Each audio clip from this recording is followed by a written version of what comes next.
I was, so it's recording now. Wonderful.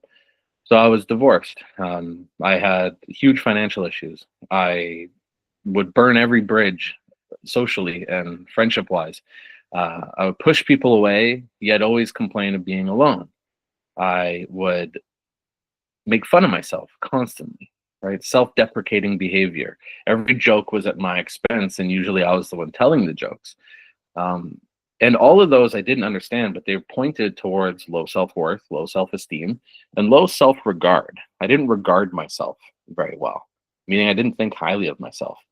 That's because so many parts of me deep down were so wounded that I just didn't know, but they were so starving for love and starving for affection, starving for acceptance. But they were overshadowed by all these other parts that were trying to actually move me away from those more softer, vulnerable parts of me, right? And we're going to get into some IFS therapy theory in a little bit on this call, so you understand a bit more about why I'm talking about parts or what have you. But so I had no idea that these parts of me existed. I didn't know that I was acting out. I didn't know that I was taking out all my aggression and anger on myself. And that's how it was showing up for me, right? Shows up differently for everybody. But that's how it showed up for me. Essentially, alcoholism, addiction to dating and intimacy and sex, uh, overeating, a lot of food issues because I grew up in poverty.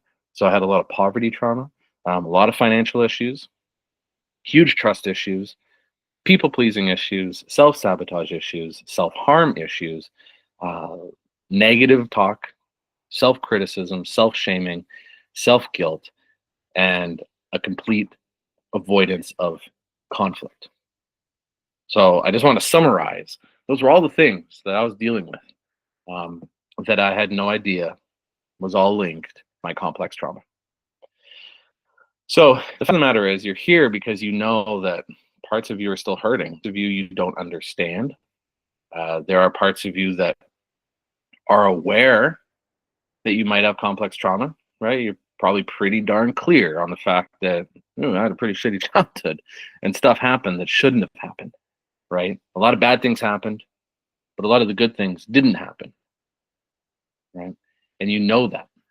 But maybe you don't really understand why it affects you the way it does. And so I hope this workshop just clears some of that up for you. I hope it gives you a few moments of like, aha, okay, that clicks. And of course, my goal is to give you some hope. And so, yes, I am very biased, but I am going to be talking about the type of method that I specialize in my coaching program that does help tremendously with healing trauma and making you feel more connected to yourself. It helps you answer those questions that you have about yourself, that other types of cognitive therapy and just thinking about things or even mindset stuff, even meditation and all that good stuff just doesn't get to. And IFS therapy does. So I will be touching on how and why it does. And then there will be a couple really cool takeaways that, you want your pen and paper available, because I'm going to give you solid takeaways that you can ponder with when this workshop is over. And like I said, there's going to be opportunity for Q&A and for some engagement. If you want to share some of your stories or aspects of your story, there is the chat box icon somewhere, or you can raise your hand. We'll figure that out together, how to chat. But I know there's a chat box somewhere, maybe down in the right corner. Yeah. So I'll say it now. I'll say hello, everyone. So this is a chat for everybody. You can add to it if you have thoughts, if you have things that actually, while we're talking, you realize, whoa, what's that? Go back. This is a really interactive workshop. Okay, I want everyone to feel engaged and involved, and like each of you matter, because you do. So wanted to really look at helping you understand truly that CPTSD and healing isn't about fixing yourself. It's about understanding yourself. And that's a huge reason why IFS therapy and parts work and having somebody to help you and to guide you. And don't worry, this isn't a pitch, but why it's so important to allow yourself to actually receive that help to understand yourself. Because we've all been walking around with blinders on, right? Like a horse in Central Park. We can only see what we can see. We can't see our blind spots. We can't really observe unless we have really patient partners, or we have a lot of ex-partners that have shared some stuff about us that maybe we didn't like to hear at the time, but we realize, you know, this is stuff that I need to work on that I didn't really know about. So this workshop's going to play into that and hopefully have you notice stuff about yourself that you didn't even think about. But that's the importance of healing. Is I just want to repeat that is it's not about fixing yourself. It's simply about understanding yourself, because understanding yourself is the first step to actually healing, because you can't heal what you don't understand, if that makes sense, right? So CPTSD, a lot of us are aware of what it is, but what is it? Now, CPTSD is complex PTSD. Now, why is it complex? Well, because it's kind of an umbrella. Everything that you might be plagued with in your life can all be related back to complex PTSD. So flashbacks, anxiety, depression, everything I listed, addiction, self-sabotage, people-pleasing, right? If you want to get into extreme caregiving, control issues, OCD, ADHD. There's tons of research all about how neurodivergency is really an aspect of, for many, not all, but many, CPTSD. And CPTSD, really at the heart of it, it's not even just about your symptoms, because there's going to be a long list of symptoms that you could say, oh, I guess that means I have CPTSD. But it's not just about the symptoms or even your behaviors, but it is about how you relate to yourself and how you relate to the world. That's the biggest thing that we need to be able to talk about today, is how you relate to yourself and how you relate to the world. Because how you see yourself is going to be an amalgamation of how your caregivers saw you. So when you look in the mirror, or when you're going through your day-to-day operations as a human, how much self-regard and kindness and care do you give yourself is going to be a direct reflection of how much was or was not given to you when you were young. Now, CPTSD, one thing that's not controversial but can be argued, and I do agree, is it's not always just childhood. There's a lot of people that get their protectors up that don't think it's about childhood. It's about that ex that I had when I was a newlywed, when I was 20, and that's when everything changed in my life. And that could actually be true. You might actually have a really good childhood, a solid childhood with wonderful caregivers. And then you could accidentally have found yourself in a really, really, really, really traumatic, toxic relationship. And it could lay the foundations for the rest of your relationships and how you see yourself and perceive yourself. That's 100% possible. But quite often, and this is what's really important to note, is quite often who we're attracting in the first place is genuinely a reflection of how we actually see ourselves and what we think we're worth. Now, of course, in the whole human experience, this isn't true for every single situation, obviously. But for the most part, everything I've observed, all my studies, all the people I've helped, all the people I've talked to, so much comes down to reflections of who they think they are and how they see themselves. And that's what CPTSD impacts the most. So also, CPTSD, why is it complex? Well, PTSD, a lot of people understand that. War veterans, people that have gone through, heinous crimes, people that have had to experience really violent acts against themselves, and police and emergency and EMTs, people that have helped in war zones. There's the stories that everyone can kind of understand and relate to, right? Is shell shock, or is the loud sounds and the person cowering in the corner because it sounds like an explosion, or you sneak up on someone, tap their shoulder, and they jump and they're just shocked because maybe they had a memory of being attacked from behind. But beyond that, they had a pretty clear life, a pretty okay life, and nothing really damaging. So PTSD is kind of a little more straightforward, post-traumatic stress disorder. So after an event, there was the trauma and the stress. So a car accident, right? Really common one for most people. Get in a car accident. Now maybe you're really afraid of driving. But there's nothing about relationships or your self-worth or how you see yourself. It's pretty focused on one thing. You're afraid to drive. or you're really hypervigilant about driving, just to use that example. But complex PTSD, it is complex for a reason, because we're finally seeing that all of these behaviors in us that are damaging or that seem negative are all coming back to how we were treated. But it was not treated once, it was treated over time. So the compounding of being shamed, the compounding of being left alone and neglected, the compounding of being criticized. And again, usually by your parents or your caregivers or close relations. Abandonment, right? You might have created a really good life for you, and I've worked with a few people like this, create a really good life for yourself, but you realize you still struggle with abandonment issues and you were adopted, right? And that family might have given you an okay life. They did their best. But there's always going to be that little part of that person that feels disconnected. And I've worked with quite a few people with adoption trauma. And that plays into CPTSD because it's going to be these deep feelings of rejection and not feeling good enough. And maybe they weren't important enough, right? So I just want to touch on that. So as you might know and feel within yourself is you might even laugh at, yeah, I had a pretty shitty childhood, but that was then, that was in the past. Here I am today, right? But if you've done the work, you start to realize how the past creates your present, and how you see conflict and how you see relationships. What is your relationship with intimacy and vulnerability and expression of feelings? What is your relationship with communication with other people, right? Were you raised on passive aggressiveness and loud shouting matches and constant fighting? Like myself, were you raised in a violent household? That's where my fear of conflict came in, right? I was afraid constantly that if I said the wrong thing, someone was getting hurt because that's all that I knew, right? And so a lot of people, and I talk to hundreds of people a year, and a lot of people say, it's not really my childhood, it's what I'm working on today. This is the issue in my marriage right now.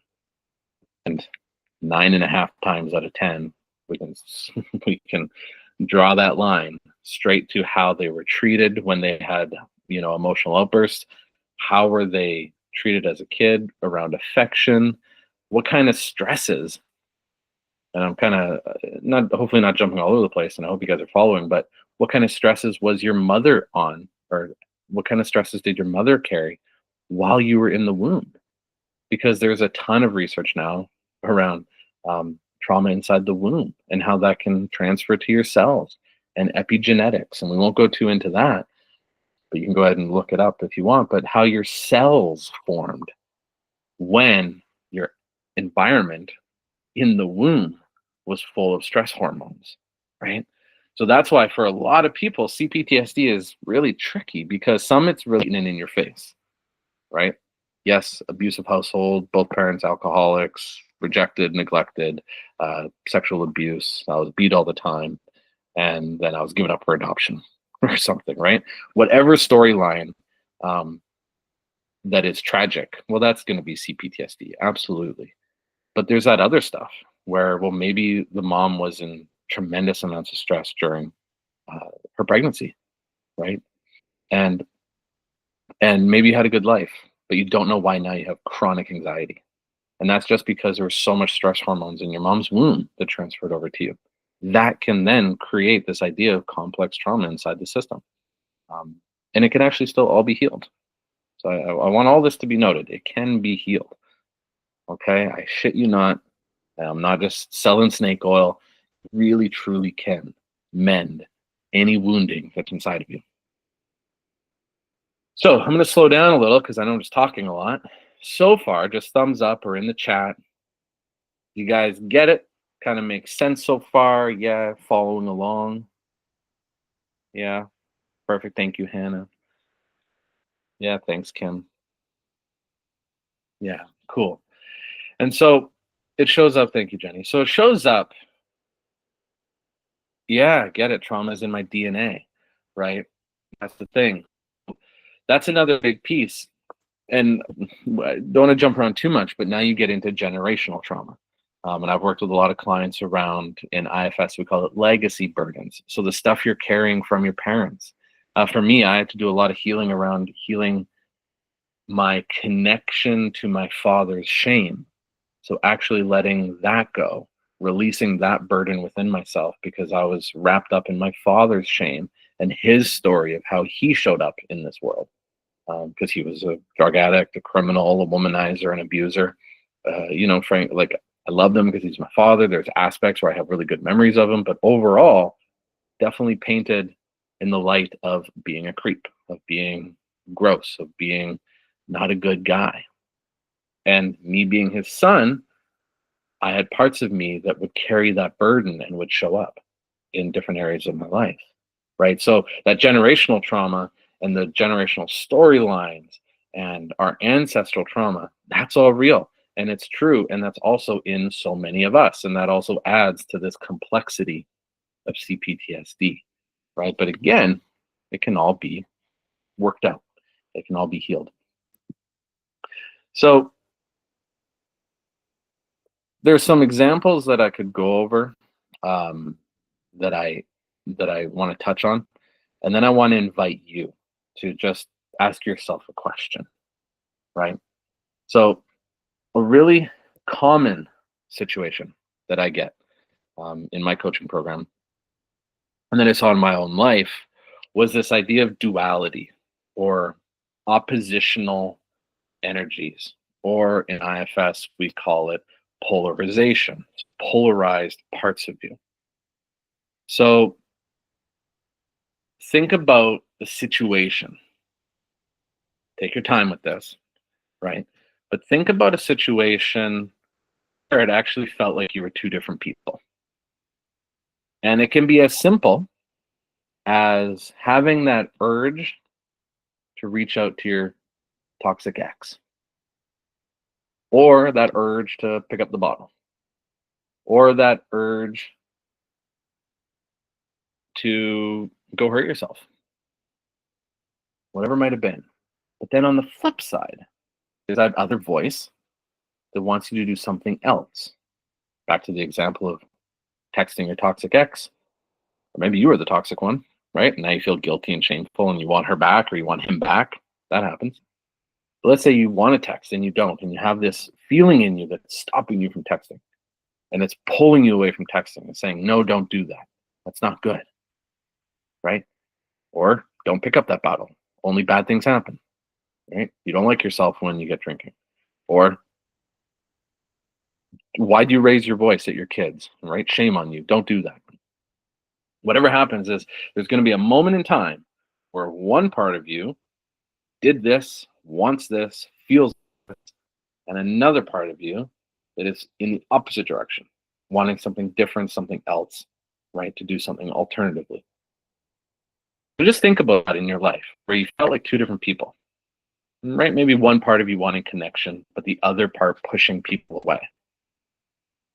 In a relationship, wanting affection, but then feeling like you're putting up a wall because you're not getting the affection. Right? So take a moment and just think about moments in time when you felt like two different people. Yeah, Joanne, of course, turn on the cameras. If you can, still stay muted though. Yeah, I love that. I love connection. I mean, I usually, obviously, one-on-one, it's face-to-face like that. Joanne, cool. Great to see you. Love your smile. Love the energy. Thank you. Yeah, I value connection immensely as well. So, is that a trigger? Linda, is that a trigger? Like meaning that duality when one part of you feels like this and another part of you feels like that. Is that a trigger? Is that a question? Yeah. Very, very good question. So that plays into this, and it can go along with the question of have you ever felt like two different people? So again, thinking of a situation or a time when you feel quote unquote triggered. That's the energy of maybe a few different things at work. Meaning, I'll give an example, real world example. Happened daily. A lot of my clients know this because I share it all the time.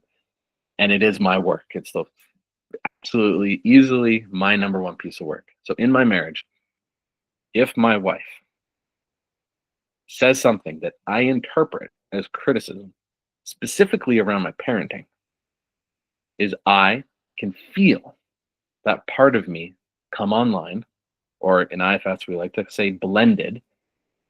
So we say blended instead of triggered, but triggered is also an appropriate word because there's an action, right? There's something that pulls the trigger. And so it might have been my wife's tone of voice.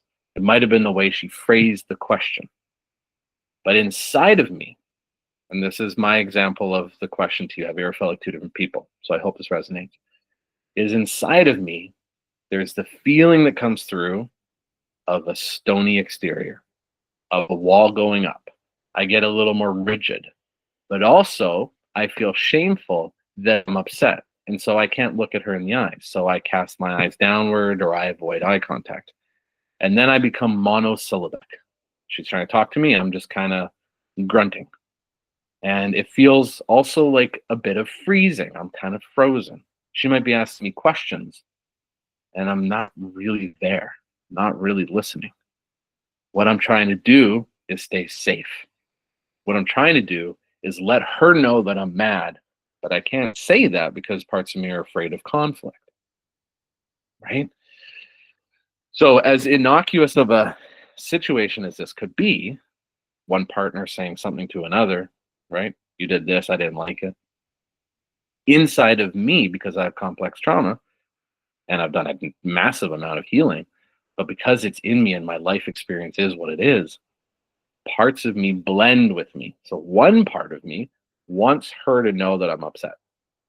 One part of me shuts me down so I don't say anything more because I'll just make it worse. One part of me literally shuts down in fear because it's afraid of conflict, that it thinks, still to this day, that a fight's going to break out. Right? So that's my lived experience for a moment. Now, because of the work that I'm sharing with you today and that we'll continue to talk about throughout the workshop, is I used to stay in that place for a day or two, right? Maybe three. And then it would translate into self-destructive behaviors, right? Maybe I would be eating more when I wasn't hungry. Back in the day when I would drink, the first thing I'd go do is go drink. And because at work, and you can maybe note this if you have your notebooks, is what's happening is a few different things. And that's where I want to kind of transition and break down what's happening, which speaks on the trigger, but it also speaks on that word I said of blending. And that's why I like that idea, because here's you, right? Here's Joanne, here's Linda, here's Jay, here's Morale. And Morale, I'm sorry, I hope I'm pronouncing that correctly. There's Kim, there's Hannah, there's Jenny, there's you. But often, especially with CPTSD, we're blended with something. Maybe it's the workaholic. Maybe it's a type A control person. Maybe it's, gosh, anything. Extreme caregiving, people pleasing. Like if you want to think of these kind of behaviors, but they're blended with you. And you might even have awareness of it when you say the word, I am an anxious person. I am a people pleaser. I am a control freak, right? Kind of. So if you're kind of saying like I am statements, that means you're blended with that part. I am pissed off right now. I am so effing done, right? I am anything. So really, if you kind of think of your example, your life, I am anything. I am a piece of shit. I am so ashamed of myself. This is a great way to note it, is I am statements. I am means you're blended. Because essentially what's at play is a part of you feels like a piece of shit. A part of you feels ashamed. A part of you feels done with the relationship. A part of you feels extremely upset. But here's you, and there's the blended part. And then, of course, with CPTSD, well, now here comes another part, right? Shame, fear of criticism, fear of conflict, right? Oh, and here's another part, overeating. Let's go get drunk. Let's go look at porn. Let's go do something to distract, right? And so that's the complexity of it, because then, well, where's you? Because now you're just blended with all these things, right? If you kind of hopefully get that. Thank you, Hannah, for saying. So the work of unblending is truly where it comes back to what I was saying. It's not about fixing yourself, it's about understanding yourself. Is, okay, so that example of me and my wife, because of what I've been practicing, I can now come in here in my office and I can take 3 minutes, 4 minutes, 5 minutes. And I can just sit down and I can literally ask, okay, who needs my help right now? And I know it sounds a little weird. Now, a few of you are familiar with this process, a few of you may not be, but I can sit down and literally hear from those parts that are blended with me, and I can have them. Okay, you step back a little bit, give me some space. I want to listen to this one. This one seems to be loudest right now. And for me, it's my defensive guy. He likes to tear shit up. He's throwing stuff around. He's punching holes in the wall. He's got so much anger that always at the end of the day, he's just protecting this part of me that is so afraid, actually, because of my abandonment issues, afraid that my wife's going to leave me. So before, I didn't know this. I'm just reacting. I'm just angry. I've got a wall up and I'm stoic and I'm shut down and no, I'm fine. But then there's this like kind of seething energy about me because a little part of me, and we're going to get into the titles of parts, so they might hopefully connect a little more with you. A little part of me way down that always thinks it's being rejected. One of my parts are like, I know that voice. Yeah. Oh yeah, you can maybe hear it like, hey, is that Jay? So there's this little part of me that literally feels like I'm gonna be left, that I'm gonna be abandoned because of how she said XYZ, and I took it as criticism. So this part that is really defensive, really angry. Initially, I used to hate it. I used to feel so shameful that I would behave like that. But then, because I've taken the time to understand that part, I understand what it's trying to help me. It's what it's trying to do for me. It's trying to keep that little part that fears abandonment from overwhelming me. And so it thinks it can do that by being stoic and angry and kind of shoving everything down, right? But don't show her any emotion. Don't let her know how pissed off we are, but we're going to not talk and, screw her, right? That's all to actually protect this little wound. Now, it shows differently for everybody, but that's the connection for me, that part. Like, well, this is what I do. That's what I want for you. I don't want you to be overwhelmed by the little one that feels vulnerable. So far, you guys following along a little bit? That example of my wife criticizing me and like all the different parts so far, kind of so good. Yeah, Joanna, see you nodding. Awesome, that's good. Kim, rock and roll. Jay and Dave back there.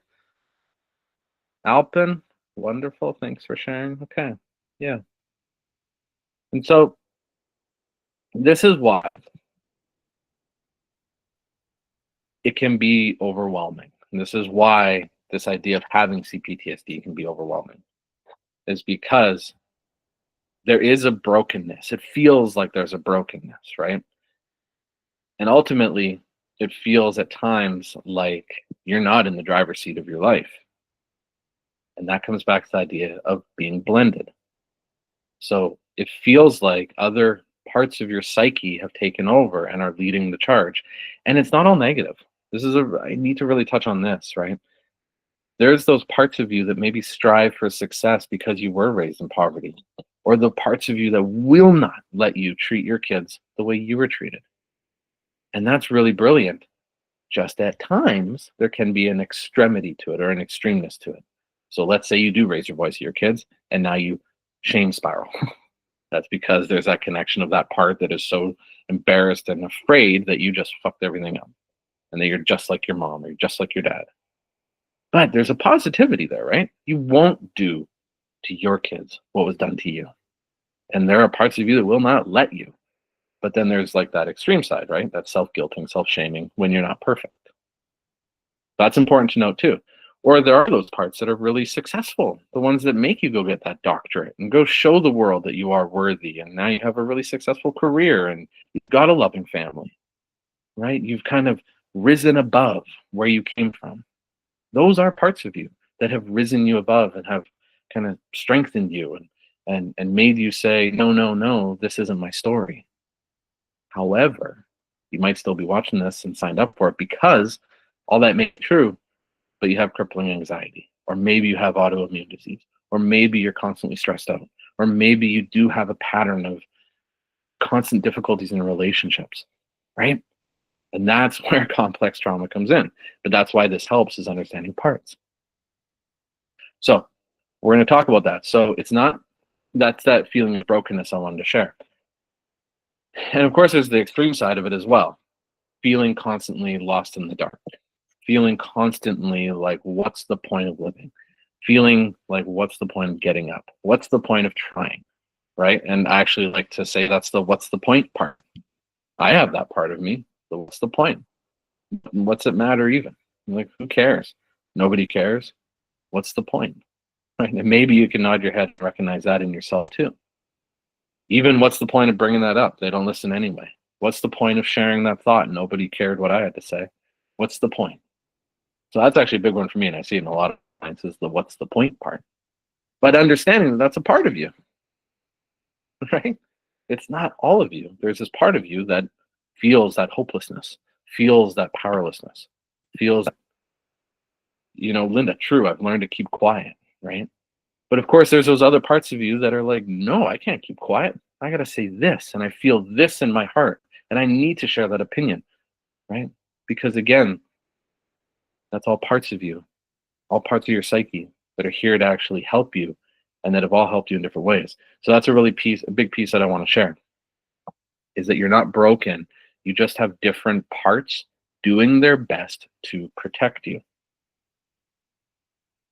And I know that sometimes feels kind of upside down from the usual way. So me being 8 years sober, right? A lot of my work was sobriety work. Is how on earth can you tell me drinking tried to protect me? Well, we're going to touch on that, right? Or how on earth can you tell me people pleasing is protecting me? I hate that part of me, right? It's such a weak part of me. Or how can you tell me my uncontrollable rage is trying to help me? How can you tell me XYZ is trying to help me because it seems so destructive? Right? Again, just thumbs up maybe so far. Does that kind of feel it? Kind of makes sense? How can these parts be protecting me? Yeah, people pleasing's gotten me into trouble. Hannah, Jenny, you get it. Alpin, you get it. Yeah. Right, Morale, you get it. Yeah, perfect. Oh, Ingun here. Okay, not sure how to change the name. Ingun, lovely to have you here. Yeah. How about the part that dissociates? Perfect, right? That part that shuts you down, that disconnects you from reality. Now, as an adult, there may be situations where it doesn't apply. You don't have to dissociate, but at one point in your life, you absolutely did. So for me, in many moments in my life where I know I dissociated, where a part of me actually came online and disconnected me from the realities of the situation that I was enduring. A heavy topic, but a very real topic that we have to touch on, because the stats are something just stupid. But most of my clientele are women and men, of course, but mostly women. But I'm going to say that in 8 out of 10 clients that I have, there's a history of sexual abuse, right? There is a history of your sacredness being taken from you. And that can happen in many different ways, and it can show up in different iterations, even if it was very, very uncomfortable advances by a family member, or if it was actually the heinous acts that did happen to you. So you may know, because maybe you've done some studying about CPTSD, or maybe not, but Joanne, to your point of dissociation, right, is that part of you saw that you were in extreme stress, you were in extreme duress, you were full of shame, and you're 8 years old, you're 12 years old, you're 4 years old, you're 15 years old. Either way, you're too freaking young to actually do anything about what's happening. So your system knows to disconnect you, which does protect you. It saves you. Because actually, the level of stress that you have been going under at that time, your little system wouldn't have been able to handle it, and actually could have killed you. Actually could have done something irreparably damaging to your actual system. But that dissociation removed you from it. However, with CPTSD, that part doesn't know that that's not happening still, right? So again, with me, conflict. So my parents, I will touch on, my parents would like murderously, violently fight. And John, thank you for writing. I'll touch on it in a second. my parents would violently fight. And I know a few of you are aware of what it's like to always witness domestic violence. There was blood, there was weapons, there was just blood curdling activities. I would be in my room crying, and I never had any memories of it until, of course, I started doing this work. Is I would dissociate because I was an only child. I'm by myself, just 5 years old, 4 years old, 6 years old, alone, and that's what I'm hearing just outside the walls. And my system would shut me down, and so that's where it still comes into everyday conflict. My wife raises her voice. I don't anymore, but I would shut down, and that is a dissociation. I would literally fall asleep. So dissociation can show up in so many different ways. For me, we would call it my sleepy part. I would literally out of nowhere just start yawning, and I could literally go to sleep, even if I had had a great day and it's midday, right? Joanne, thank you for sharing. With my experiences, I lost control of an off switch of dissociating, including dissociating from joy and happiness. Exactly. So this is a really, thank you, Kim, for reminding me. This is actually a really fantastic point. And I know right now we're just kind of touching on just these, like, I really hope, again, that goal is, I just want you all to kind of feel like, yeah, that makes sense. Like, oh my God, I'm not the only one, right? Exactly. So in gun you, and I'm sorry if it's in gun or in John, I've actually never known. I saw you on the TikTok, so I don't know if you're able to spell it out how I actually pronounce it. That'd be lovely. But to your point, John, so when parts of you, and I'm still sticking with the language of parts because I hope it helps you connect, is when that part of you dissociates you, disconnects you from your emotional reality and emotional vulnerability, it does also interrupt joy, and it interrupts happiness. It interrupts feelings of connection, because dissociation isn't here to connect you with anything. It's here to protect you. So instead of creating connection to others, it's protection from others. Does that make sense? So that part of you thinks, well, even joy, not safe. For one, maybe we actually have lots of experiences with clients who literally were shamed and abused and punished for being too literally exuberant as kids, right? Be seen, heard, but maybe said regularly, repeatedly, and with harsh tones. Maybe a belt was used. Maybe there was hitting and slapping, whatever it might have been. But that joyful exuberance you felt could have easily been stymied and stifled and shut off. So again, that part of you knows joy is not safe. Happiness isn't safe, right? Or I've actually seen this in my life, but a lot of clients who did have parents that would drink in excess, but drink in celebratory occasions. So I actually had a few clients that had this storyline of, when my parents would drink, it was they were celebrating. Usually it was something, maybe the birth of a family member's baby, or it was a birthday, St. Patty's Day, or whatever it is. But then there would be that violence. Then there would be the changing of who they were as a parent all of a sudden. So good times lead to bad times. Is for a lot of, and I resonated that big time with me and my family's history of addiction, but that resonated, and that was the storyline for this protective part of my client. That protective part is good times lead to bad times. Good things aren't safe. For me, another example, and I do obviously share a lot of myself. I don't want to share too much of my obviously clients' experiences, because I have enough of a gift bag of experiences to share.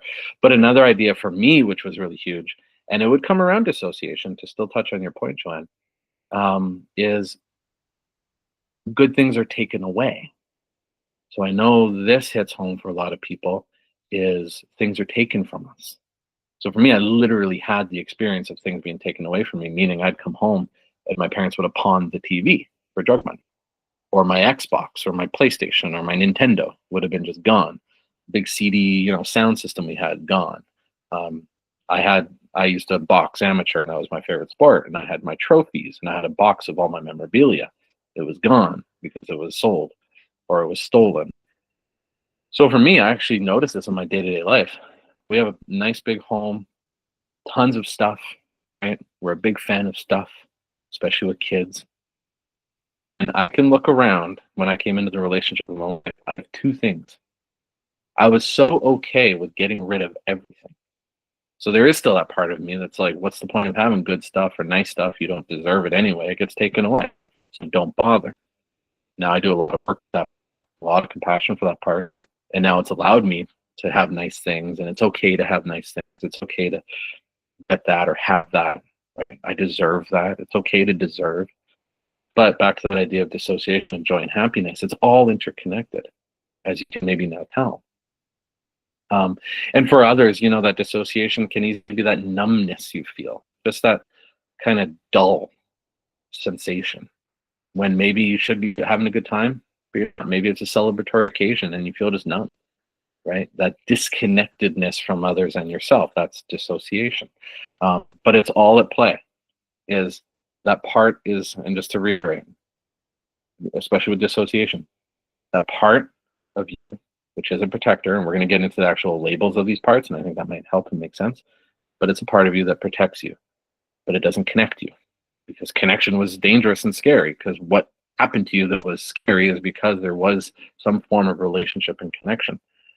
So it's not there to help create connection, it's there to help foster protection. And because of that, it kind of has to be an overarching thing, right? Is anger and sadness, but so is joy and happiness.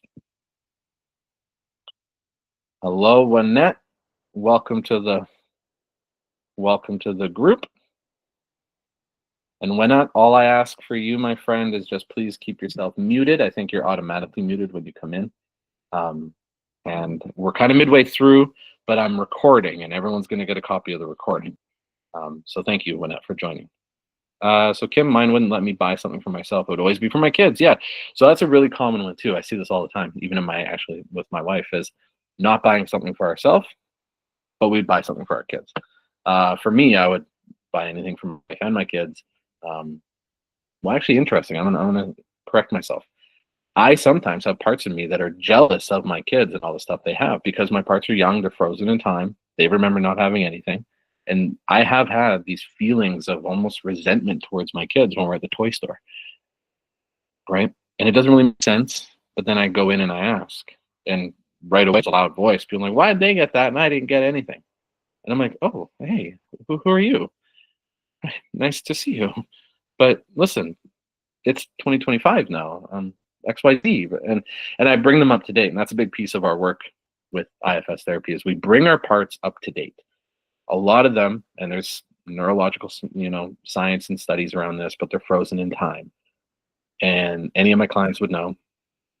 We could ask that client who's blended with a part, how old are you? And 9 times out of 10, it's a young part, 15 or younger. And that is that aspect of your actual psyche that is frozen in time. So that's why I kind of want to almost circle back all the way back to that idea of their protective behaviors, and when you might have that reaction of how on earth are they protecting me, right? I hate that part of myself. Well, because at that time when they were young, what they did for you was really helpful, literally down to maybe keeping my mouth shut stopped me from getting hit. Right? Another interesting one, this just came to me and I have to share it, especially in therapy sessions and in coaching sessions. And when you're in a conversation, and I think a lot of you will resonate with this, is, and I'm laughing because it's just so relevant, is the feeling of, I don't know. So how are you feeling? I don't know. What do you want to talk about today? I don't know. How was that situation for you? I don't know. Right? I don't know. I don't know. So again, when I said there's the what's the point part of us, there's the I don't know part. and as kind of, we can all probably chuckle like, oh yeah, shit. Like my wife will ask me how I'm doing. Either it's fine, which the joke is that means feelings inside not expressed, fine. Or it's, I don't know. How you doing? I don't know. How do you feel about that? I don't know. I don't know is a protective part. And again, I had 2 scenarios with clientele. This didn't actually happen in my life because I was an only child. But this 2 different clients in different time frames kept saying this, I don't know, this was coming up all the time. And I'm like, listen, why don't we see if this is a part of you and let's get to know it. Each of them had a very similar storyline, is their dad was abusive. And when he would come in one of his rages and something was wrong, the milk jug in one situation was empty. That was the one memory that was coming through one client. Or the other one was the cat got out and it wasn't allowed to get out. And they're siblings, right? Each one had different level of siblings, or younger brother, older sister, whatever, I forget. But either way, they learned that if they just said, I don't know, the dad, in literally in the equal experiences, the dad would just gruff and grumble and slam things and get so pissed off, but neither of them would get hurt. And so they actually learned from a young age to say, I don't know. And they didn't point the finger at each other. They didn't throw each other under the bus. They literally just stuck to the story of, I don't know. That protected them from getting abused or hurt or punished. And it kind of blew my mind, because as soon as we got to know that part of that client and thanked it for all of its hard work and how good it is at its job, which is a big piece of this work, is thanking these parts, right? Wow, thank you. That was really helpful. It validates that part's experience, and then it kind of goes away. It softens, right? And so now all of a sudden we get to know all the stuff that's underneath the I don't know, which is really, really cool. So I kind of off topic in a sense, but I just want to share that because I think that would resonate with a lot of you. If you've done any counseling, therapy, or you're having maybe a hard talk with a partner, how are you feeling? I don't know comes up. That's literally your signal to be like, interesting. There's a part of me that doesn't think it's safe to know, or there's a part of me that doesn't want to know, right? Yes, you say that so as not to get some sort of punishment. Yeah, exactly. Like, I don't know, you don't get punished. Linda, terrible experience. My ex wouldn't go to work when started and would start selling your stuff, I guess. Yeah, geez, right? So this is interesting where it can go, because you can start to tell the purpose of this workshop is to normalize the behaviors you have as elements of protection. Okay? That's what I really want you to start getting. Because why is it so important to see that it's an element of yourself that is being yourself? In my belief, that can foster more self-compassion. So inside of you, with all the hurt you have, with all the pain you have, I bet a lot of you have a hard time with self-compassion. Right? You're probably really, really, really great with other people. You get a lot of empaths, right? Oh, I'll give the shirt off my back. I just love people, and I hear their stories, and they come to me, and I'm like a warm hug for everybody. But then for yourself, not so much, right? That's simply because there's a lack of self-compassion. Because, again, when you were treated poorly when you were little, when you were forced to comply, and you were forced to not be your genuine self or your authentic self, you learned to become something you're not. And in that, you had to disguise and hide all of who you are. But then what happens is, because that's happening, no one's giving you compassion, right?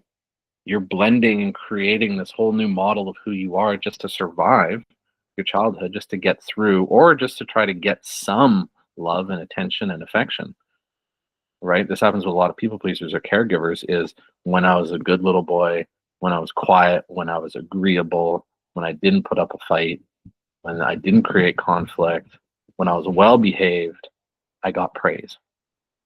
And I'm going to take a little bit of praise over all the other crap. And so then again, you learn to lose your authenticity and genuine self. But what happens in that is you lose self-compassion, because there's no place for what you're feeling inside of you. And so you can't have compassion.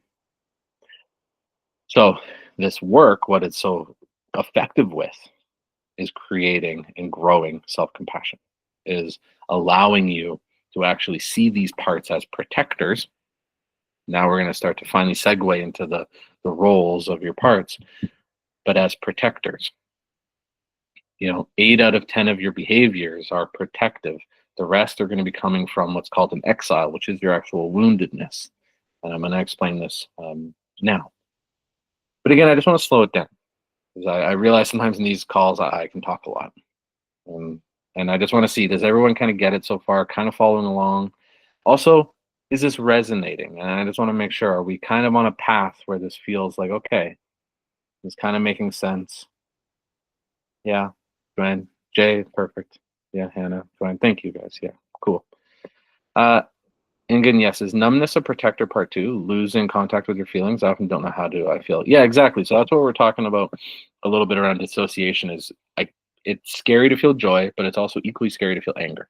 It's scary to feel happiness because also sadness is scary to feel, right? And even though it feels like this is an interesting one because you could be walking around not always numb. You know you're sad. You know you're happy. You know you're angry. But that numbness can come in that basically blurs the edges or softens the edges. Or for a lot of people, it's just a constant crippling sadness, right? It just or a constantly seething anger. It also feels like it's just one or the other, right? That's a big piece of CPTSD. Is there's the extreme. There's no middle ground, and that's a big piece of it. Your system isn't balanced. Your system is all or nothing. It's either happy, positive, like, yeah, life is good, life is peachy, butterflies and rainbows. That actually is really protective. That pushes away the darkness, the fear, the isolation, the loneliness. Or on the flip side, I'm lonely, people leave me, no one stays, I'm always, rejected, right? That keeps you from feeling at all like connection. Those parts keep you feeling rejected and alone and isolated because connection feels unsafe. Again, because of something that you've experienced in your past. Or rage. This is a big one. I think it's the most beautiful thing when somebody who says, I'm not an angry person, starts to reveal to themselves their anger, right? That feeling of just seething resentment towards who hurt them. Because for a long time they were protected by these parts that would even have the story, we're not an angry person. But I shit you not, you're here today because you know you experienced some kind of hurt in your life. And I bet there are parts of you that won't allow you to express your anger or really feel anger or get in touch with anger. Again, for a multiple of reasons, right? Anger was probably a really negative thing. Maybe you saw anger as being really violent and really dangerous. But of course, anger is actually one of, honestly, our best protectors. It's the protective part of us that actually wants so much for us, which is really lovely. But I know it can creep into rage. And sometimes that feels uncontrollable and that feels really scary, right? I know I've lost control in my life before. I know a lot of you have probably lost control in your life in a way, in a rage fueled moment, right? Even if it literally was you picked up a cup and you threw it during a fight or an argument, and then you felt so much shame and embarrassment after. Kim, when we were younger, my little brother would do stuff to get negative attention. He thought it was better than none at all. Exactly, right? Any attention is good attention. And all of that is the work of these different parts of you. And so now today as an adult, a lot of us, we have attention seeking behaviors. We have parts of us that will break the law, that will act a fool, that will push people away in big orchestrated ways. Those are still parts of us seeking attention, right? So, I mean, the list and the examples, as you can kind of tell, we could break down every single aspect of what it means to be human and in pain, especially through this framework of parts work and IFS, because you can literally put almost a name or an idea to this part of you, no matter what behavior you have.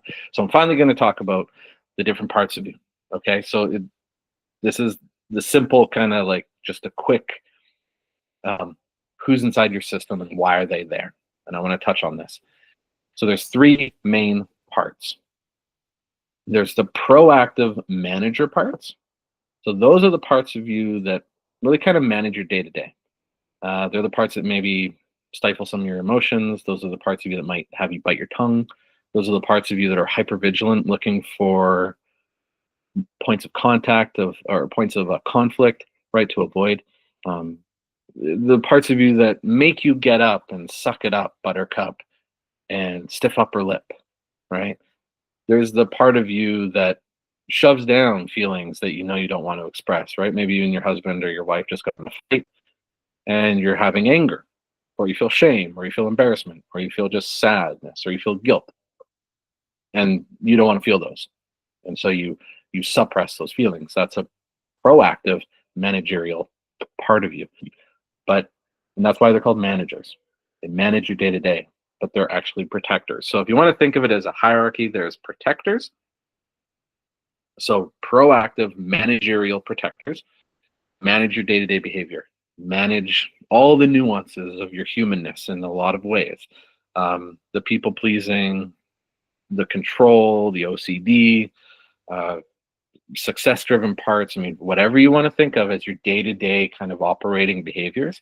Again, back to that I am statement.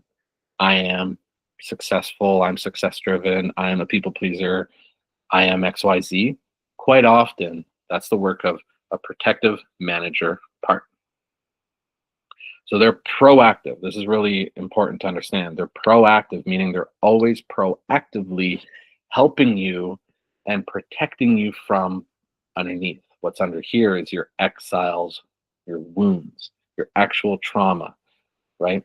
All of these manager protector parts are proactively protecting you from feeling what these exiled parts are feeling. And so what CPTSD, of course, creates in us is shame, hopelessness, unlovability, unworthiness, right? Go ahead and list out all the different ones for you, but those deep feelings that you have that these proactive managers don't want you to feel.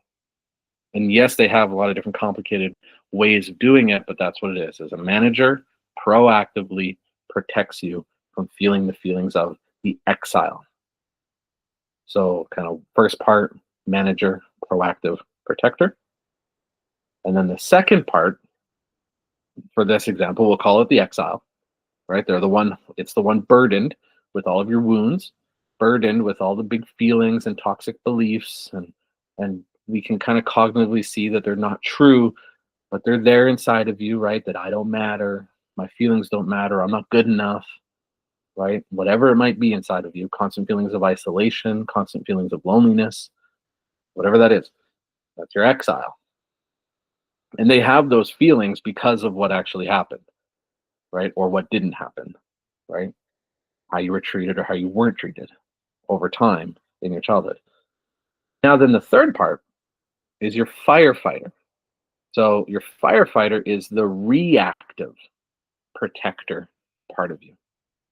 So think of a firefighter, they put out emotional fires.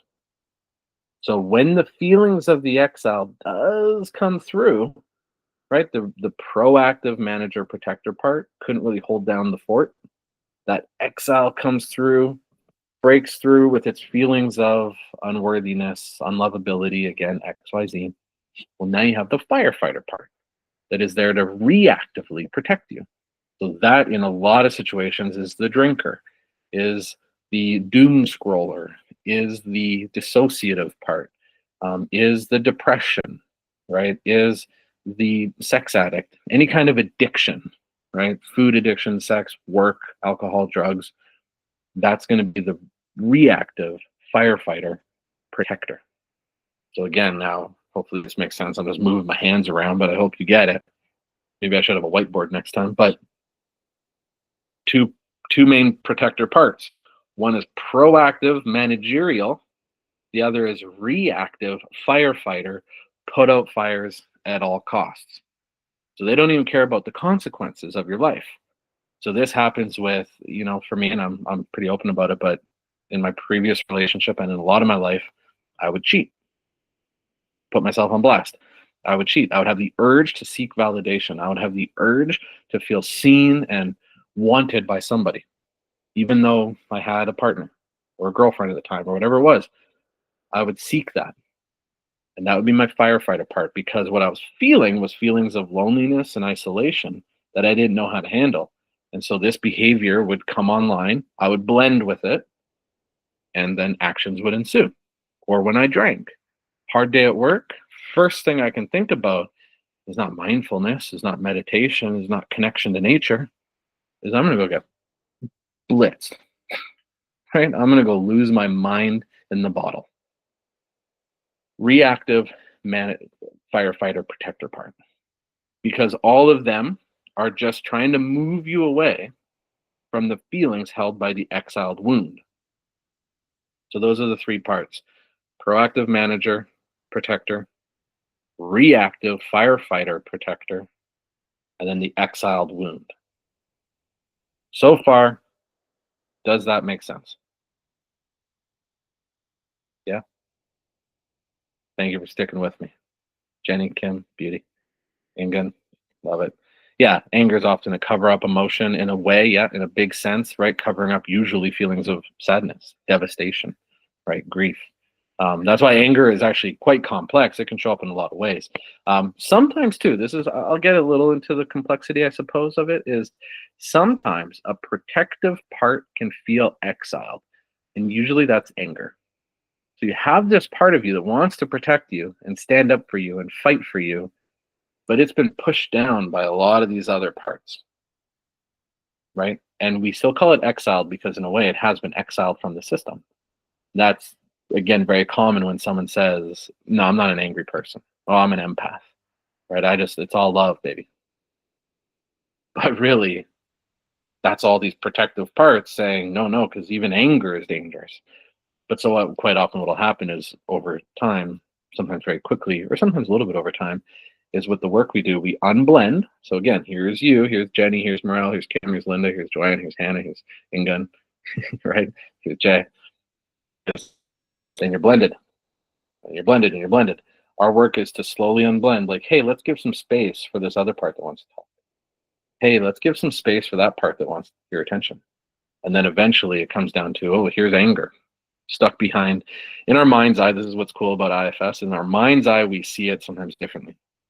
There's darkness. We might see cells, rooms. We might see caverns. I mean, we'll see all kinds of things. And maybe there's anger literally imprisoned, like an exile. I've seen that in a number of occasions. Or there's anger that's just stuck in the dark back there. And now we shine the light and we bring it out. And it's done safely. It's done with all the other parts realizing that it's safe, that nothing bad will happen. So I won't get too much into the technicality of it, but that's a really, really cool aspect. But so yeah, those are the three main parts. Protector managers that are proactive. I just kind of keep reiterating it because I really want you to get this. Proactive managerial behaviors, proactive protector manager parts. Firefighting, reactive protector parts. So again, for me, drinking, I wouldn't have to feel the shame and the anger or the fear of my past when I was drunk, which is counterintuitive because I would go back and reread all the sad poetry I wrote, all the really, really devastating words that would come through me. And of course, all the times that I was just sitting there feeling more lonely than connected to anything. But that's because when we go back to ages of parts, the youngness of parts, I first started drinking at 12. So my drinking part is 12 years old. It doesn't realize back in the time that I was, that I was 30, that I was 29, that I was 28. It still thought I was 12 trying to escape what I was actually going through. So again, really huge transformation for me in my healing was bringing these parts up to speed. How old are you? What year is it? Walking through your life, which is really cool. So this is why healing can feel slow, or sometimes you feel stuck, is because all the different parts of you that are really stuck in their jobs of keeping you in survival mode. And that's a big piece for a lot of people. It can take a long time of healing, even with the best type of therapist and healer and coach and guide, whatever. You can feel like it's really slow because just simply you've spent 30, 40, 50 years in survival mode. And now you're showing yourself that it's safe to express an emotion. It's safe to share an opinion. It's safe to be vulnerable, whatever it is. That takes time, right? And it's all these different parts of you that are stuck in their jobs. They have these roles that they are stuck in. And what the work we do, at least, and what IFS can do, is it helps you shift those roles and transform those roles for those parts. And another big thing that doesn't work, this is my opinion, so go ahead and share if I'm wrong or not, but in my experience, Linda, I'll get to your question in a second, is why a lot of therapies don't work for CPTSD. If you've gotten some of my emails, I touch on this, but why a lot of it doesn't work is because a lot of it's trying to force you to be different, do different, think different, act different. This is why IFS is so crazy and so good, is because it doesn't force anything. We're kind of hope merchants. We give that protective part who's just trying to help you. And no matter what they're doing for you, they're trying to help you. As we give them hope that there's another way. Instead of, and I have this all the time with my counselor, it's forgiveness is, it's been a long time, Jason, and your parents are gone now. Don't you think it's time to forgive? And I would shut down because I wouldn't know what to do with that. Like, none of it felt safe. And that happened literally with two different counselors that were forcing this idea of forgiveness. And again, if you saw my emails, that's why I was passionate about it. And that's huge in all things, this forgiveness culture. And I won't touch on it much. I understand in a lot of religions, forgiveness is key. But regardless of dharma or religion or anything like that, or dogma, sorry, is inside of you are protective parts. That the idea of forgiveness is an unsafe notion, right? So when you're trying to force it, that's when you usually back up even more, retreat, or maybe you stop going to counseling. Or you don't go to that therapist, and maybe you don't know why, right? So what happens in a lot of talk therapy and counseling and even coaching, I mean, coaching is huge. I used to do, like I said, I used to just kind of be mindset coaching is, hey, you're really stuck in that story. You're kind of really trapped in that line of thinking, aren't you? Like, well, let's think of it this way, right? Blah, blah, blah. And trying to corral you into a new way of thinking about something. But what's happening is you're actually trying to force a protective part of you to stop doing the thing they need to do to protect you. Does that kind of resonate? Does that make sense? Yeah, Joanne, cool. Yeah, I get excited about that part because for a lot of me and my clients and for us, and when I was on this discovery of IFS years ago, was a breath of air. Like, okay, so you're not gonna tell me that my drinking is bad.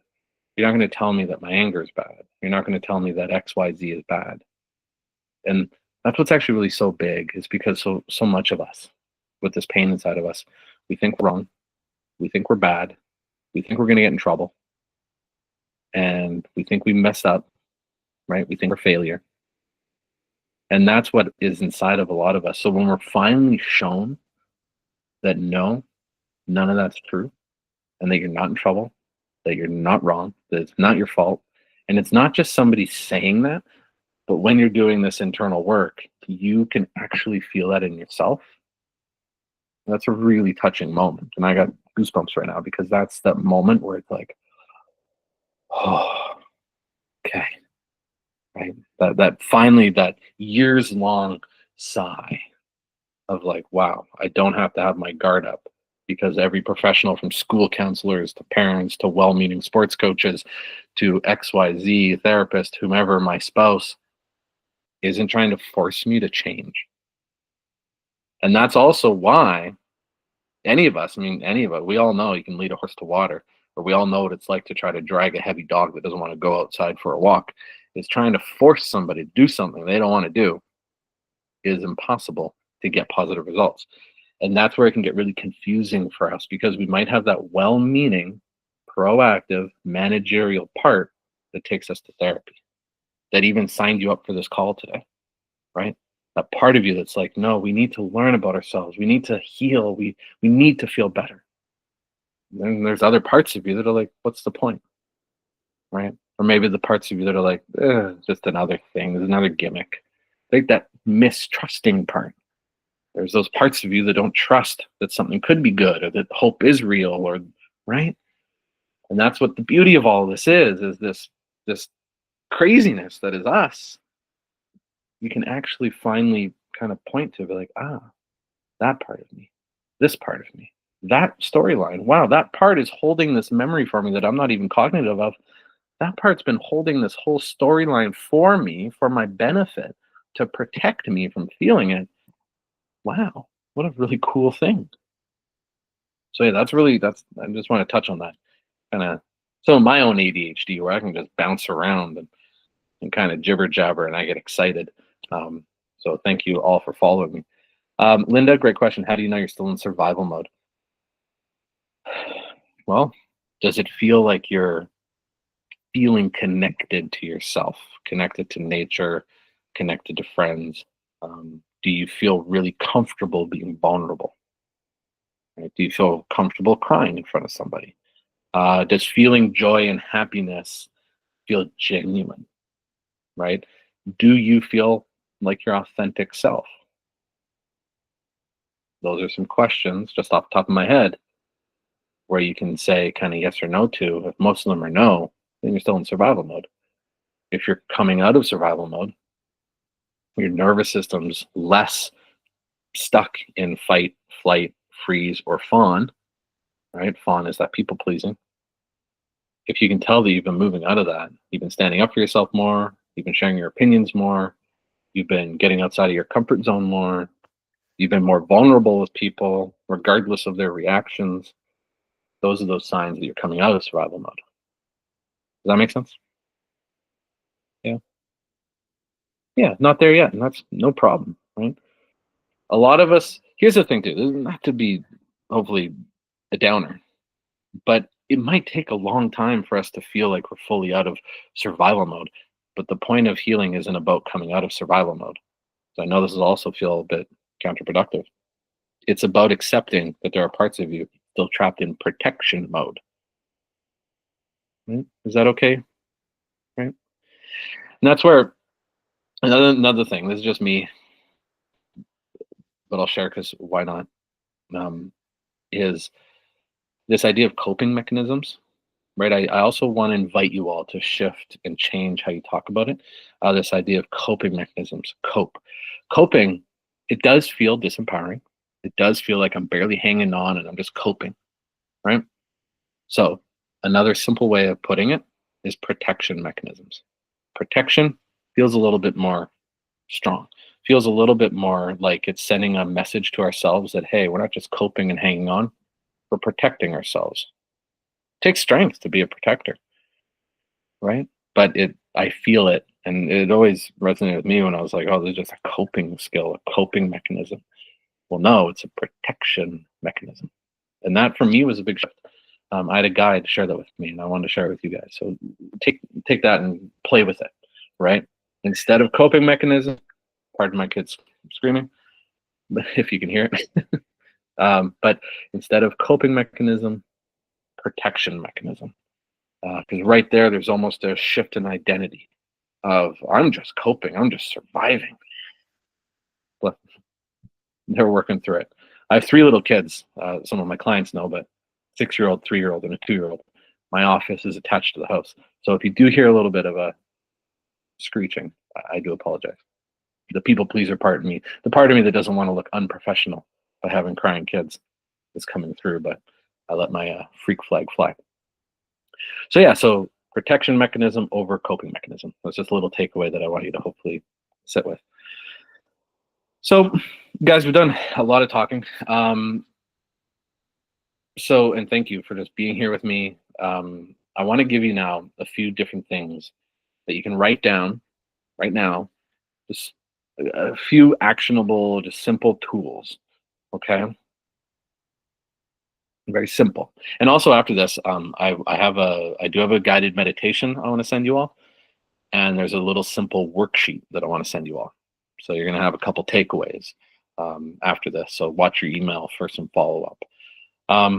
So there's the first exercise. You can just kind of write this down.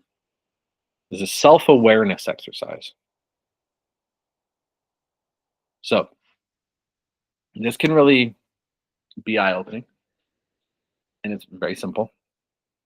Is now that you've really heard me yammer on about parts, and you're kind of getting like interesting, a dissociative part, an angry part, a numb part. It can go down the list to everything, a critical part of others or myself, a judgmental part of myself or others, a hyper-aroused part. In one way, I guess, or hypoarousal, of course, of nervous system is I'm really in fight. And this is nice to break it down, and you can feel it in your body. I'm really in fight right now. I'm really in flight right now. I'm really in freeze right now, or I'm really in fawn right now. Wording, you don't have to write that out word for word, but just really, that's another way of looking at what kind of awareness do I need right now? Am I in fight, flight, freeze, or fawn? But then the question you can kind of ask is, What part of me is showing up right now? And even in this moment, take your time, take a minute, is notice right now what part of you is showing up. A part of you that wants to be seen and come on camera and share their story. A part of you that is so relieved that there isn't anything that you're being called upon. A part of you that really loves what we're talking about. Maybe another part that's bored, right? There's a part that wants to raise their head and ask a question, but maybe there's that part that won't let you. So just even take that moment in this moment to consider what parts of me are showing up right now. And just consider, you don't have to write it, you don't even have to share, but that is a very simple, I know that's literally the exercise. I can't keep it simpler. Is in your day to day, just sit back after an argument with your spouse, a text message that came through, part of me that you reacted to, or you're, putting it down, you're not going to reply for a little while. Even in that moment, even whatever situation, your kids are overwhelming you and you feel overstimulated. What part of you is showing up right now? And to add to that, what part of me is showing up right now to protect me? And now this will take a little bit of quietness, right? See if you can carve out a minute even to just, okay, what part of me is showing up? How is it trying to protect me? And just listen, just ask yourself that question. Or even quietly while you're journaling, ask yourself that question. Take a moment to let it come through you. And you might be surprised at what you hear.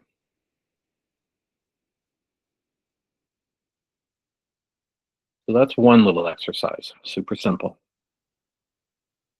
What part of me is showing up right now? And how is it trying to protect me? And then again, just know that most of our behaviors and actions are a protective part, or they're a reactive firefighter part, or they're the exile wounded part showing up. So again, not all parts are trying to protect you in a moment. I do want to touch on that because I know this can get a little, many times it feel a little confusing. Let's say right now you're just in a spiral of feeling hopeless. In this question of noticing what parts show up, let's say right now or later you're journaling, you're like, I feel hopeless.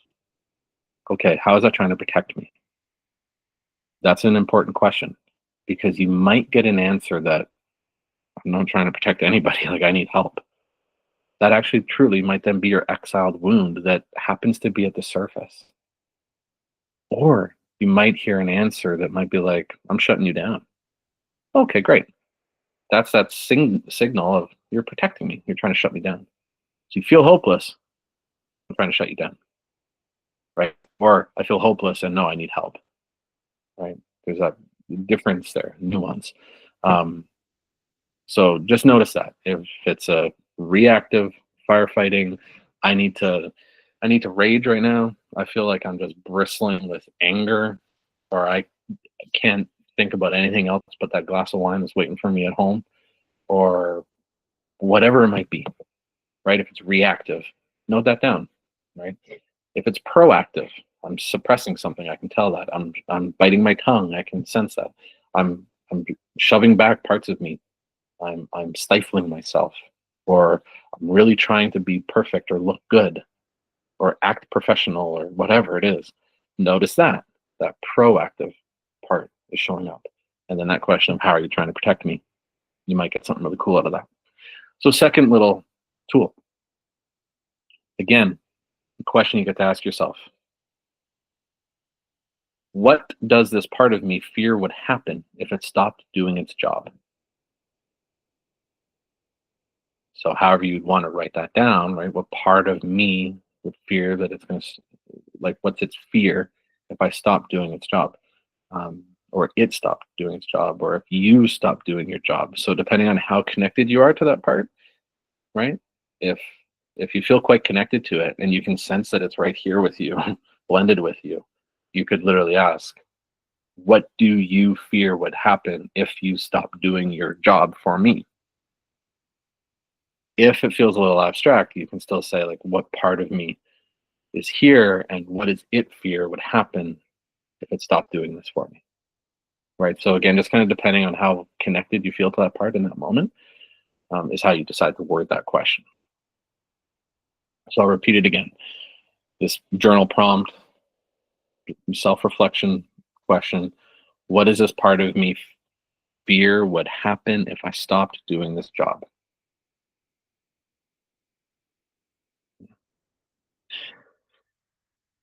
Okay, then third actionable simple tool is kind of reframing some of that self-talk. So again, not turning anything into positive, not anything about toxic positivity. But for a lot of us with CPTSD, we ask ourselves, why am I like this? Right? Anyone, if you're scrolling, Linda, yeah. So why am I like this? That's, I mean, for me, I'd ask all the time. Sometimes my wife would ask me, why are you like this? Of course, it's like, I wish I had the answers. But now this work finally gives answers. So a reframe is, instead of that question ruminating there of why am I like this, which can be a part of you. But if you hear that in you, it's why am I like this? Why did I do that? Just try this alternative and write this one down. What part of me is showing up right now and why? Now, of course, that's similar to the first question, but as you can tell, that's actually the cornerstone of this work, is just understanding. So instead of why am I like this, try what part of me is showing up right now and why? Just let that come through you, and you might be shocked at what you hear.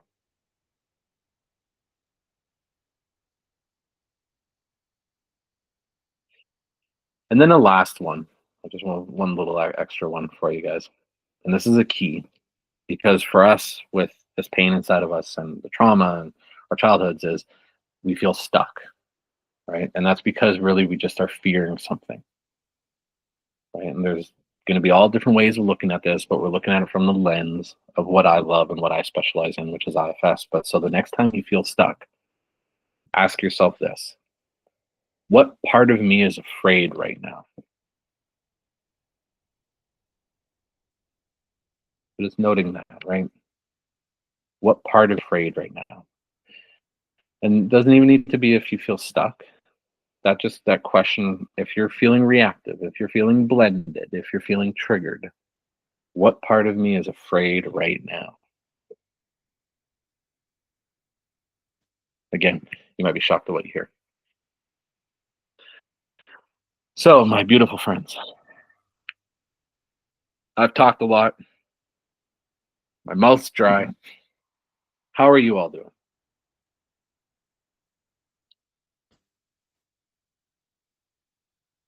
Thumbs up. Anything? Did these exercises, and thank you for staying with me, everyone. Do these exercises kind of resonate? They're simple, but does it resonate? Do they takeaways that you're going to actually look at? Yeah, do those. Perfect. Yeah. So that's, honestly, that's kind of probably enough for now, right? I mean, I could sit and talk for 3 hours all about the complexities of the human experience, especially with trauma. But I just want to ask, this is your ability to be honest, if you can, is, does it feel like we covered or answered some questions about yourself that you had coming into this workshop? Or does it feel like we didn't cover something that you wished we did?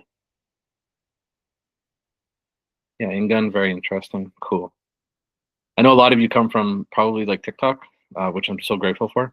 Uh, I can only talk so much in a 3-minute video or 2-minute video, right? So I think this is a cool forum for this, as we can get to know each other more and share a little more. Yeah. You had a light bulb moment, Linda. Beautiful. I'm so glad. Yeah. And no pressure on anyone to answer, but I just want to make sure that you guys did get some value out of this, and that those questions, even at the end, that you can ask yourself and ponder and reflect on, are going to help you.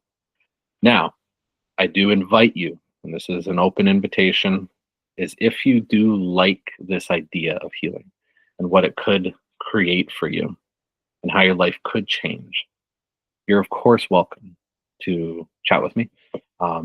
I am actively taking clients currently, so there's space. I know a big problem in the mental health field is there's no space. right? So many people can't actually get the help they want because of wait lists and all this, which is sad. What I love about what I do is I'm global. So I'm in Canada, but I work with people all over the world, because healing knows no boundaries, no borders, doesn't need to, right? We're all humans. I've helped people from every single different walk of life, every single type of trauma I've helped people work through.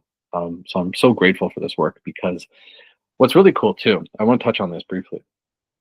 If you have CPTSD, or you think you have CPTSD, chances are you've also probably been diagnosed with bipolar or borderline or depression or chronic anxiety or something of that ilk, right? So a lot of it is we get diagnosed with these things. So I work with a lot of people that have been diagnosed with something, BPD, right? Really popular, borderline personality disorder. Anybody with CPTSD, if you go look at the model of what is borderline personality, it's probably going to describe you to a T, because it's just your protective parts are so entrenched in the work they've been doing to help you be removed from that shame and that pain and everything. So no matter what you've gone through, no matter what diagnosis you have, parts work, honestly, and having this guidance is so effective, because it's non-pathologizing. It doesn't see you as a diagnosis. It doesn't see you as your symptoms. At least me, how I see it is I see you as you. I see you as a person in pain. Yeah, you still can't stop crying. I know. So, Kim, that one we can take offline, and you can talk to me, obviously privately. The mental health system can itself be, yeah, yeah, John, you're totally right. Right? The mental health system itself can be a traumatic experience. I have one client, bless her heart. She came to me finally just so tired of being told by her psychiatrist that I don't know how to help you. And I know a lot of people have actually experienced that too, is having these really book smart, pedigreed specialists looking at you, being like, I don't know what to do for you, right? I don't know where to go from here. I had one client share that her therapist said, your trauma is too much for me, right? When I left, I cried for 2 months. Yeah, like it's devastating. And I'm not saying like, hey, that that your trauma doesn't feel like too much for you, but with the right person and with the right person in front of you that you can trust, it shouldn't feel too much for. And I do say that with IFS therapy, at least with my knowledge and the people I've helped, the people that have also helped me, my mentors, nothing is too much with this model, which is so cool. So yeah, for me, so I will just I'll share a little bit about what I do and how I work with people, just in case you're curious. Because I said I don't want this to be any kind of pushy, but you might be curious. So I work with people for 16 weeks. This is really important, and I still have your attention, so thank you for listening. Is the IFS Institute, this is groundbreaking, did a huge study in 2021, and they wanted to finally get kind of proof or evidence of their clinical effectiveness of the IFS model. And it's published. You can Google it and check it out.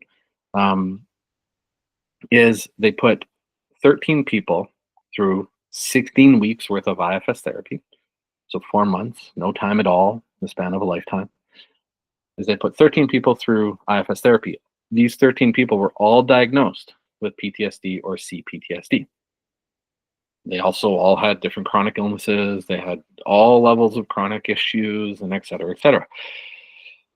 After the 16 weeks, out of the 13, 12 of them no longer met the diagnosis criteria for PTSD or CPTSD. And that was then checked a month after, 3 months after, and 6 months after. That was self-reporting and also reporting by their therapist that was designated because of this being a clinical study. Levels of self-compassion way higher. Feelings of self-harm disappeared or gone. Crippling depression, chronic anxiety, all gone. Every marker for CPTSD or PTSD was gone in 12 out of the 13, which is 92%, which is honestly, that's really cool. And so why this is really neat and exciting for me is because I think finally, especially in this world, this kind of mysterious world of mental health and what does it mean to heal, and are there metrics for healing, right? Can you tell if you're getting better or what have you? Is there's actually finally, a type of therapy that can say clinically we have a 92% success ratio. And I will say that out of the hundreds of people I helped, that 92% makes sense. When I get the feedback. And when I speak to people after and I hear, their experience, and we traveled the experience together, is who they were when they met me and who they were after, entirely different. Which is really, really amazing and really exciting for people that are like, I want to feel better, right? I'm fucking tired of this. Like, I don't feel good. And I don't like how I react. I don't like how I show up in life. I want to feel different. And that's why having a trauma informed type of model is hands down the most important things. Because whether you've been diagnosed with CPTSD or not, that stuff that is inside of you is stopping you from thriving, unfortunately. Thriving in all the ways. And to me, last note, and then I'll shut up. Thriving in all the ways. What does that mean? To me, that means feeling truly connected to yourself. That's what thriving to me really is. It's not about a successful business. It's not even about a really beautiful romantic relationship with somebody that you love and trust, which we all deserve. But it's that connectedness to self. That's honestly, to me, what thriving is. And that connection to self has ebbs and flows. And so in those moments of the ebbs, how much compassion do you have for yourself? In those moments of flows, still, how much compassion do you have for yourself, and how much trust do you have in yourself? And with CPTSD, that connection to self is really frayed, right? So CPTSD heals when that connection to self is strengthened. And I know that sounds low key cheesy, right? You gotta love yourself before you can love someone else and all that kind of crap. But the truth is that connection to self is what helps you feel connected to the world and connected to others. And so much of that connection to self creates that healing that actually feels palpable, that you actually can be like, whoa, right? So all that's available to you. There's a lot of resources too that are available. Not like, obviously, if you like the idea of having somebody walk with you on your journey and literally guide you at a very deep level and genuinely heal core wounds that you've never been able to actually heal on your own. Yeah, to toot my own horn, I'm really good at it. And that's what I do in my 16-week inner healing coaching program. I model the 16 weeks that is with that clinical study, and the results are amazing. But, and you can write this down, there's a couple of resources I want to share with you. Because I understand maybe in this time, maybe it's now not the time to be so vulnerable that you ask for help and receive help. Maybe financially, it's just not the time. Whatever that might be. But I want to give you some really cool resources. And then we can go for the day. Yes, there's 2 books that are incredible. One is really popular. Some of you might have heard of it, maybe not. But there's one by Richard Schwartz, who created IFS therapy. It's called No Bad Parts. Kind of the cornerstone of this work, but No Bad Parts. Incredible book. And then there's another one by an IFS practitioner called Self Therapy. And his name is Jay, like my name, Early. But instead of early, like early morning, there's a L-E-Y. So Jay Early, Self Therapy. Both those books you can grab on Amazon for $20. Now, the self therapy literally walks you through the whole IFS model.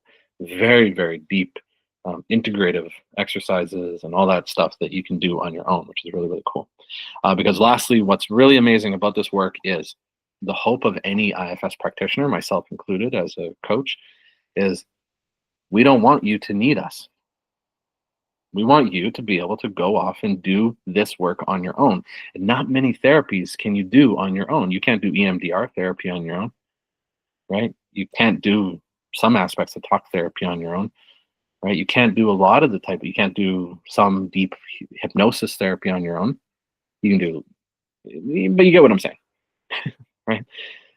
Is you can literally do parts work on your own. And that's why those questions I left you with at the end are so integral, because you can literally have that dialogue and communication with yourself. Ingun, thank you. I thought it was great. I've been to IFS therapy, but I didn't get anything out of it. Didn't understand what parts was. You explained it so much better. This makes sense. Thank you. Okay, I pronounced it correctly. Ingun. Lovely. Thank you. Yeah, and that's the thing too. Here's one caveat. You can also just Google IFS therapist near me, because maybe you're like, yeah, I'm really curious about this model. Maybe you want to use your insurance or what have you, or you want to go in person. Yes, everything I do is through video. But one thing to ask, if you really kind of like this idea of this model, um, is ask, are you just aware of IFS therapy, or are you practice IFS therapy and parts work? Because a lot of therapists, bless their heart, are trained in a lot of models. And a lot of them might say, yes, I've taken some training on IFS therapy, but they don't integrate it into their practice necessarily, or they might not be that comfortable with it.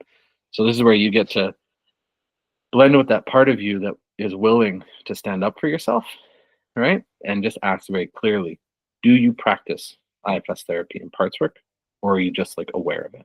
And that's a big difference, because a lot of therapists are aware of it and can talk to it and touch on it, but actually not many can take you all the way through the process. And so I'm lucky I got in with the coach training before they actually did get rid of the coach training. But I'm IFS informed, fully educated in it, been practicing it for years. I've helped hundreds of people with it from start to finish, meaning meeting your parts all the way to healing your deeply traumatic wounded parts, and then coming out the other side to self-leadership and everything. Not just touching on parts and speaking to them a little bit like we did even in this workshop, but it's actually down to that deeply rooted trauma. Yeah, many therapists have their own unresolved CPTSD and will avoid doing the work with others. That's the big thing, right? A lot of us can get, I say us, meaning maybe practitioners, can get triggered by people's trauma because it re-triggers our own trauma. And there is stuff within a lot of us that we haven't healed. And so we will shy away from it. But you got to hopefully have somebody that's walked the walk, been down that road, can walk a mile in your shoes, so to speak, and has actually done the work. And I'm grateful for myself to say that I've really had to put myself through the ringer over this past many years of doing my own healing, especially fully diving into the IFS model. It's changed my life dramatically. Changed my relationship with my wife, made me a better parent, more present, more stable, right? So I'm super grateful for it. And I'm grateful for all of you. So Hannah, Lynette, Kim, Linda, Joanne, Ingun, Jay, Jenny, you guys all stuck around. I really appreciate you all very much. And it means a lot to me that you guys showed up and have just hung out with me and listened. I really do hope that you got something out of this, and I hope that it gave you some value. There are a couple of you that I'm very close with, so of course I'll be talking to you soon. You're very welcome, Joanne. Thank you, Jenny. So yeah, if you do want to get in contact with me at all, you can email me. Any of those emails I sent, you can hit reply.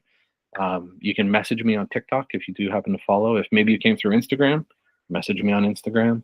Whatever it is you'd like, you can even copy and paste right now. This is my email. Even if you just have questions, right? Maybe you were just like, I didn't really want to ask the question in public, so to speak. This is me. Copy and paste it. Write it down on a notepad. You can feel free to reach out to me at all. If you have any question about something we went through today, thank you, Kim. You're awesome too. So yeah, like I said, watch your emails, because I'm going to be sending you guys a very simple parts work meditation, something that you just can listen to, and hopefully it gives you some access to these parts of you. And then a little worksheet for if you feel dissociated, if you feel emotionally overwhelmed, if you're feeling anxious. Cool little worksheet with some journal prompts that you're going to get after this, and a copy of this recording. Because I did talk a lot, maybe things were missed and you need to go back. You can fast forward, pause, all that good stuff. So guys, bless all of you. The light in me sees the light in you. And I think you guys are amazing. So thank you so much for being here today, okay? You be well, each and every one of you, okay?